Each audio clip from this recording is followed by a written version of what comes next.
بسم اللہ الرحمن الرحیم۔ آج ہم حیا کے بارے میں پڑھیں گے۔ حیا کیا ہوتی ہے؟ شرم۔ حیا انسان کے باہر بھی ہونی چاہیے اور حیا انسان کے اندر بھی ہونی چاہیے۔ حیا کا مطلب ہے شرم، خود احترام۔ حیا کے یہ تمام پہلو ہمارے روزانہ کے کاموں سے جڑے ہوئے ہیں۔ حیا ایک مسلمان کو برے اور شرمناک کاموں سے دور رکھتی ہے۔ اللہ حیا رکھنے والوں سے محبت کرتا ہے۔ حیا اسلام کے فضائل میں سے ہے، اسلام کے اخلاق میں سے ہے۔ حیا سوائے اچھائی کے کچھ نہیں لاتی۔ حیا جنت کی طرف لے جاتی ہے۔ حیا ان چیزوں سے پائی جا سکتی ہے: اپنے ایمان کو مضبوط کر کے۔ جب ہمارا ایمان مضبوط ہوگا تو کیا ہوگا؟ ہمیں حیا آئے گی۔ پھر ہمیں کیا ہوگا؟ حیا سب طرح سے ہوتی ہے۔ ایک تو دل کی حیا کیا ہوتی ہے کہ کوئی بھی آپ چیز سوچیں، کسی کے بارے میں اگر آپ برا سوچ رہے ہیں یا کوئی ایسی بات سوچ رہے ہیں جو اللہ تعالیٰ کو پسند نہیں ہے، تو ہمیں کس سے حیا کرنی چاہیے؟ اللہ سے۔ ہمیں یہ سوچنا چاہیے کہ ہم جو بھی دل میں سوچ رہے ہیں وہ سب اللہ تعالیٰ جانتے ہیں، تو ہمیں اللہ سے شرم محسوس کرنی چاہیے اور وہ سب نہیں سوچنا چاہیے جو اللہ کو پسند نہیں۔ پھر لباس میں حیا کیا ہوتی ہے؟ ایسا لباس پہننا چاہیے جس میں ہمارے جسم کے حصے نہ دکھتے ہوں۔ جیسا بھی آپ صلی اللہ علیہ وسلم نے ہمیں لباس پہننے کے لیے کہا ہے ویسا لباس ہو، بہت تنگ لباس نہ ہو۔ دوپٹہ اگر آپ پہنے ہیں تو بہت قاعدے سے دوپٹہ پہنے ہوں، حجاب ہو، آپ کے بال نہ دکھ رہے ہوں۔ تو اس طرح سے یہ لباس کے حیا ہوتی ہے۔ جیسے لڑکے ہیں تو ان کے گھٹنے سے نیچے، گھٹنا اور ناپ، یہ جو ہوتا ہے سطر ہوتا ہے، یہ کسی کو نظر نہیں آنا چاہیے۔ تو کپڑے ایسے ہوں کہ آپ کا سطر ڈھکا ہو۔ پھر اس کے بعد میں اور حیا کیا ہوتی ہے؟ باتوں سے حیا۔ ایسی بات نہیں کرنی چاہیے کہ کوئی کسی کو، مطلب انسان کے اندر شرم ہونی چاہیے۔ ایسی بات نہیں کرنی چاہیے، بے حیائی والی بات جس میں حیا نہ ہو، تو وہ باتوں کی حیا ہوتی ہے۔ اب کیسے حیا ان چیزوں سے پائی جا سکتی ہے؟ اپنے ایمان کو مضبوط کر کے، برے کو برا تسلیم کر کے، یعنی کوئی چیز آپ کو بری ہے تو بری دکھائی دینی چاہیے۔ جیسے اگر آپ کسی ڈسٹ بن کے پاس کھڑے ہوں تو آپ کو کتنی اسمیل آتی ہے نا، آپ وہاں کھڑے ہونا پسند کرتے ہیں، آپ فوراً وہاں سے ہٹ جاتے ہیں۔ اسی طرح سے جہاں بھی گناہ کا کوئی کام ہو رہا ہو، اللہ کی نافرمانی والی کوئی بات ہو رہی ہو، تو وہاں سے انسان کو ایسے ہی اسمیل آنی چاہیے جیسے ڈسٹ بن کے پاس سے آتی ہے، یعنی گناہ اس کو گناہ کی طرح نظر آنے چاہیے۔ اللہ کا خوف پیدا کر کے، یعنی اللہ کا خوف ہوتا ہے تو پھر ہر چیز انسان کو بری چیز بری دکھائی دیتی ہے۔ سماج میں شرمندگی کے احساس سے کہ لوگ کیا کہیں گے اگر ہم نے یہ کام کیا تو۔ پھر حیا کی قسمیں۔ حیا کی کون کون سی قسمیں ہیں؟ روحانی حیا، اللہ کے سامنے حیا جو دل کی حیا ہوتی ہے۔ اللہ کو ناراض کرنے سے شرمندگی محسوس ہو، جو بھی دل میں خیالات آ رہے ہوں یہ سوچے کہ اللہ تعالیٰ کو سب پتہ ہے جو میرے دل میں چل رہا ہے، تو ایسا کوئی غلط خیال نہ آنے دیں۔ اللہ سے حیا۔ پھر سماجی حیا کیا ہوتی ہے؟ لوگوں کے آگے حیا، غیر اخلاقی اور ناپسندیدہ رویے سے اجتناب کرنا، یعنی دور رہنا، جیسے فحاشی، یعنی کوئی بھی بے حیائی کی چیز نہ کرنا، نہ بولنا کوئی ایسی چیز جس سے لوگ اس کو برا کہیں، یا ایسا کوئی لباس نہیں پہننا، لباس ایسا نہ ہو کہ لوگ برا کہیں۔ پھر ایک ہوتی ہے ذاتی حیا، خود کے لیے حیا، ہر شرمناک کام سے بچنا، خاص طور پر جب کوئی آس پاس نہ ہو، جیسے کپڑے بدلنا، یہ سب چیزیں جو ہوتی ہیں خود کی حیا ہوتی ہیں، کہ خود جب آپ اکیلے ہیں، گھر میں ہیں، کوئی آپ کو نہیں دیکھ رہا ہے، کسی کو نہیں پتا کہ آپ کیا کر رہے ہیں، اس ٹائم پہ جو حیا ہوتی ہے وہ ذاتی حیا ہوتی ہے۔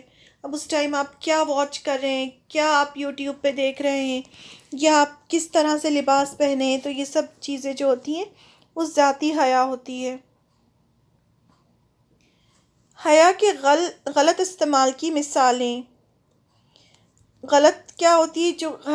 جو غلط مثالیں دیتے ہیں، نا انصافی اور باطل معاملات میں چپ رہنا، یہ غلط حیا ہے۔ جب بھی نا انصافی کی بات ہو رہی ہو یا کچھ ہو رہا ہو تو آپ کو بولنا چاہیے، چپ نہیں رہنا چاہیے۔ برائی کو نہ روکنا، اب کہیں برائی آپ دیکھیں اور آپ خاموش رہیں کہ نہیں یہ تو حیا ہے، تو یہ غلط ہے۔ اس ٹائم آپ کو برائی کو روکنا ہے۔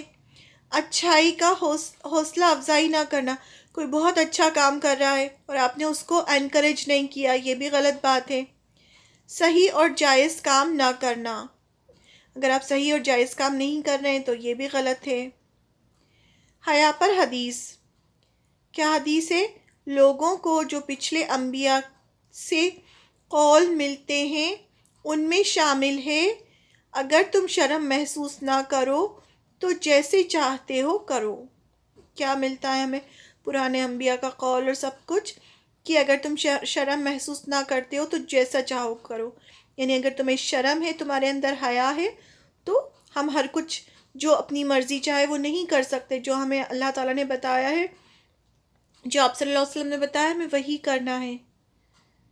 ایمان کی شاخوں پر حدیث، ایمان کی 70 شاخیں ہیں، یعنی برانچز ہیں، یعنی ایمان جو ہوتا ہے 70 چیزوں میں ایمان ہوتا ہے، 70 چیزوں میں آپ کو شو کرتا ہے کہ آپ کے اندر ایمان ہے یا نہیں ہے۔ تو اس میں سے ایک چیز کیا ہے؟ سب سے اونچا ہے لا الہ الا اللہ، اور سب سے کم ہے راستے سے کوئی نقصان دہ چیز ہٹانا، یعنی اگر آپ راستے سے کوئی نقصان دہ چیز ہٹا رہے ہیں تو اس کا بھی مطلب ہے کہ آپ کے اندر ایمان ہے۔ 70 برانچز ہیں ایمان کی، یعنی 70 چیزیں آپ ایسی کرتے ہیں تو اس سے شو ہوتا ہے کہ آپ کے اندر ایمان ہے۔ سب سے بڑی چیز کیا ہے؟ لا الہ الا اللہ کہنا، یعنی ایک اللہ کی عبادت کرنا۔ اور سب سے چھوٹی چیز کیا ہے؟ راستے سے نقصان دہ چیز ہٹانا، وہ بھی شو کرتا ہے کہ آپ کے اندر ایمان ہے، آپ نہیں چاہتے کہ کسی اور کو تکلیف پہنچے۔ اور حیا ایمان کی شاخوں میں سے ہے، اور اگر آپ کے اندر حیا ہے اس کا مطلب حیا بھی ایک شاخ ہے ایمان کی، اور جس کے اندر حیا ہوتی ہے اس کا مطلب ہوتا ہے کہ اس کے اندر ایمان ہے، اور جس کے اندر حیا نہیں ہوتی اس کا مطلب اس کے اندر ایمان نہیں ہے۔ اب لڑکیوں کے لیے جو حجاب ہوتا ہے اس کی بھی قسمیں ہوتی ہیں، جو سر سے اوڑھا جاتا ہے وہ 4 قسمیں ہوتی ہیں: حجاب، خمار، جلباب، نقاب۔ حجاب کیا ہوتا ہے؟ لڑکیوں کو کیسا لباس پہننا چاہیے؟ لڑکیوں کو ایسا لباس پہننا چاہیے جو ٹائٹ نہ ہو، جس سے ان کا جسم نہ چھلکے، دکھے نہ، سی تھرو نہ ہو، نہیں اندر ایسا نہیں ہو، اتنا باریک نہیں ہو کہ آپ اندر کا جسم آپ کا نظر آئے، پورے آپ کورڈ ہوں، فل آستین ہو، صرف آپ کا چہرہ کھل سکتا ہے، پورے بال آپ کے کورڈ ہوں، تو اس طرح کا لباس ہونا چاہیے لڑکیوں کے لیے۔ حجاب، اس کے لفظی معنی ہیں رکاوٹ۔ مناسب لباس کے ساتھ حجاب سے ظاہر ہوتا ہے کہ پاک باز اور مہذب رویہ ہے، یعنی اگر آپ نے شلوار سوٹ بھی پہنا ہے اور پورا ڈھیلا پہنا ہے، اچھے سے آپ نے دوپٹہ اوڑھا ہے، فل آستین ہے، اس کے اوپر اگر آپ حجاب کرے ہوئے ہیں تو اس سے آپ کو الگ دکھائی دیتا ہے کہ آپ کے اندر ایمان ہے۔ خمار، اب خمار کیا ہوتا ہے؟ سر پر پہننے والے اسکارف کو عربک میں خمار کہتے ہیں۔ تو اب کے جو بال ہیں وہ بھی سطر میں آتے ہیں، لڑکی کا سطر پورا جسم ہوتا ہے تو بال بھی سطر میں آتے ہیں، بال بھی اب ایک بال اگر کسی کو دکھے گا تو اس کا کتنا گناہ ہوگا۔ جلباب، جلباب کیا ہوتا ہے؟ سر سے پاؤں تک جو ڈھانپ دے اس کپڑے کو جلباب کہتے ہیں، یعنی اوپر سے نیچے تک اگر کوئی چیز آپ کو ڈھانپ رہا ہے تو وہ جلباب ہوتا ہے۔ نقاب، وہ کپڑا جس سے چہرہ چھپایا جاتا ہے اور کبھی کبھی آنکھیں بھی، وہ نقاب ہوتا ہے۔ حجاب کو پہننے سے متعلق قرآن کی آیات، بسم اللہ الرحمن الرحیم، سورہ نور کی آیت ہے، آیت نمبر 31۔ اور مومن عورتوں سے بھی کہہ دو، یہ اللہ تعالیٰ فرماتے ہیں، اور مومن عورتوں سے بھی کہہ دو کہ وہ بھی اپنی نگاہیں نیچی رکھیں اور اپنی شرمگاہوں کی حفاظت کیا کریں، اور اپنی آرائش یعنی زیور کے مقامات کو ظاہر نہ کریں مگر ان میں سے جو کھلا رہتا ہو، اور اپنے سینوں پر اوڑھنیاں اوڑھے رکھیں، اوڑھے رہا کریں۔ یہ کتنی بڑی ہے نا قرآن کی آیت ہے یہ، کہ سینوں پر اچھی طرح سے اوڑھنیاں یعنی دوپٹہ اوڑھا ہوا، اپنے زیور جو ہیں باہر شو نہیں ہو رہے ہوں، اور نگاہیں نیچی رکھیں، شرمگاہوں کی حفاظت کریں۔ تو اس طرح سے کوئی ایسا زیور نہ پہنے جس کی آواز سے لوگ اٹریکٹ ہوں، یعنی جیسے پائزیب ہے اس کے گھنگرو نہیں بج رہے ہوں، یا چوڑیوں کی آواز ایسی نہ ہو کہ لوگ پلٹ پلٹ کے آپ کو دیکھیں، یا جو آپ نے ہیلز پہنی ہے اس کی ٹک ٹک ایسی نہ ہو کہ لوگ پلٹ کے آپ کو دیکھیں۔ تو یہ سب چیزیں حجاب میں آ جاتی ہیں۔ اے پیغمبر، سورہ احزاب کی آیت نمبر 59 ہے، بسم اللہ الرحمن الرحیم۔ اے پیغمبر، اپنی بیویوں اور بیٹیوں اور مسلمان عورتوں سے کہہ دو کہ باہر نکلا کریں تو چادر لٹکا کر نکلا کریں، مطلب اپنے آپ کو کور کر کے نکلا کریں۔ یہ اس سے نزدیک ہے کہ ان کی پہچان ہو تو کوئی ان کو ایذا نہ دے گا، اور اللہ بخشنے والا مہربان ہے۔ یعنی یہ سب کیوں کہا اللہ تعالیٰ نے؟ تاکہ ان کو کوئی پریشان نہ کرے اور وہ پہچان لی جائیں کہ وہ کتنی عزت دار گھرانے کی عورتیں ہیں، نہیں پھر ان کو کوئی پریشان نہیں کرے گا۔ تو یہ اللہ تعالیٰ نے کتنی بڑی بات کہی ہے کہ یہ سب چیزیں اللہ تعالیٰ نے ہماری بھلائی کے لیے بنائی ہے نا۔ کوئی بھی اس طرح سے نکلے گا تو لوگ اس کی عزت کریں گے۔ حجاب کو اپنانے کے کچھ فائدے۔ یہ فرما برداری کا عمل ہے، اس سے شو ہوتا ہے کہ ہم اللہ تعالیٰ کی بات کو مانتے ہیں، قرآن کی آیتیں آئی ہیں۔ یہ پاک دامنی کی نشانی ہے، اس سے پتہ چلتا ہے کہ انسان پاک دامن ہے۔ حفاظت ہے، صحیح راستہ ہے۔ حجاب ایمان ہے، ایمان کا حصہ ہے۔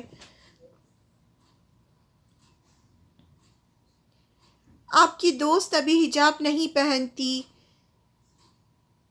یہ کیونکہ یہ کے لیے ایک سینسٹیو موضوع ہے، کئیوں کے لیے ایک سینسٹیو موضوع ہے، اور آپ کیسے انہیں حجاب پہننے کا حوصلہ افزائی کریں گے؟ یعنی آپ کی کوئی فرینڈ ہے، اگر ایک کنڈیشن دی ہے آپ کو، کیس اسٹڈی ہے کہ اگر کوئی آپ کی فرینڈ ہے وہ حجاب نہیں پہنتی تو آپ اس کو کیسے انکریج کریں گی کہ وہ حجاب کرنا شروع کر دے؟ کسی کو صلاح دینے کا سب سے بہترین طریقہ ہے کہ قرآن کی آیتیں اور حدیث کا حوالہ دینا۔ کوئی بھی آپ کی صلاح سنجیدگی سے لے گا اگر اسے بتایا جائے کہ یہ اللہ کا حکم ہے اور نیک عورتوں کا طریقہ ہے، اللہ کے انعامات اسے یاد دلائے اور اس کے نتائج سے اسے آگاہ کرائیں کہ اگر وہ نہیں پہنیں گے تو کیا ہوگا، اس کے خیالات کو بھی ترجیح دیں۔ اللہ نے چاہا تو اسے ہدایت دے گا۔ سب سے پہلے تو خود اپنے آپ کو اس پہ چلائیں، خود حجاب لیں۔ جب آپ کی فرینڈ دیکھے گی کہ آپ نے پورا حجاب کیا ہے، آپ کیسے کپڑے پہنتی ہیں، پھر وہ آپ سے پوچھے گی کہ آپ ایسے کیوں پہنتی ہیں، تو آپ اسے بتائیں کیونکہ یہ اللہ کا حکم ہے، اللہ تعالیٰ نے قرآن مجید میں فرمایا ہے اور ایسا کرنا ایمان کا حصہ ہے۔ تو یہ سب اپنے اوپر کریں پہلے، اور پھر جب سامنے والے کو آپ بتائیں گے تو انشاءاللہ ضرور اثر ہوگا۔ ایک بیٹی اپنے باپ کو خوش کرنے اس کے سامنے حجاب پہنتی ہے پر اسکول میں نکال دیتی ہے۔ ان کا خیال ہے کہ اپنی مرضی ہو تب وہ پہنے گی۔ اس عمل پر آپ کا کیا خیال ہے؟ کیا یہ جائز ہے؟ یعنی ماں باپ کو خوش کرنے کے لیے تو ماں باپ کے سامنے پہننا اور پھر بعد میں اتار کے پھینک دینا، تو کیا یہ صحیح ہے؟ ماں باپ کے لیے تو نہیں پہننا ہے نا، ہمیں تو اللہ کے لیے، اللہ کی خاطر پہننا ہے کہ اللہ کو کیا پسند ہے۔ یہ ماں باپ کا فرض ہے کہ اپنے بچوں کو صحیح راستہ دکھائیں، اور یہ بچوں کا فرض ہے کہ وہ اپنے والدین کی فرما برداری کریں۔ لیکن کچھ معاملات پیچیدہ ہوتے ہیں اور بہت دھیان سے انہیں نپٹانا پڑتا ہے۔ باپ کو چاہیے کہ بیٹی کو مشورہ دے پر زبردستی نہ کرے۔ بیٹی کو چاہیے کہ باپ کی صلاح پر عمل کرے کیونکہ وہ صحیح ہے۔ صحیح کام کرنے سے اسے دیر نہیں کرنی چاہیے۔ اگر وہ باپ کی موجودگی میں حجاب پہنتی ہے اور غیر موجودگی میں نکال دیتی ہے تو یہ غلط ہے۔ اس طرح وہ اپنے باپ کے بھروسے کو توڑ رہی ہے اور نافرمانی کر رہی ہے، اور اللہ کی بھی نافرمانی کر رہی ہے۔ انہیں ماں باپ کو دکھانے کے لیے تھوڑی پہننا ہے، ہمیں اللہ کی خاطر پہننا ہے، کیونکہ اللہ تعالیٰ نے حکم دیا ہے۔ اب کوشچن آنسرز ہیں۔ ایک صحیح حجاب کی مثال دیں۔ حیا کی کیا اقسام ہیں؟ کتنے طرح کی حیا ہوتی ہے؟ حیا پر ایک حدیث بیان کریں۔ کیا حجاب فرض ہے؟ اپنے جواب میں کوئی حدیث یا قرآن کی آیت کا حوالہ دیں۔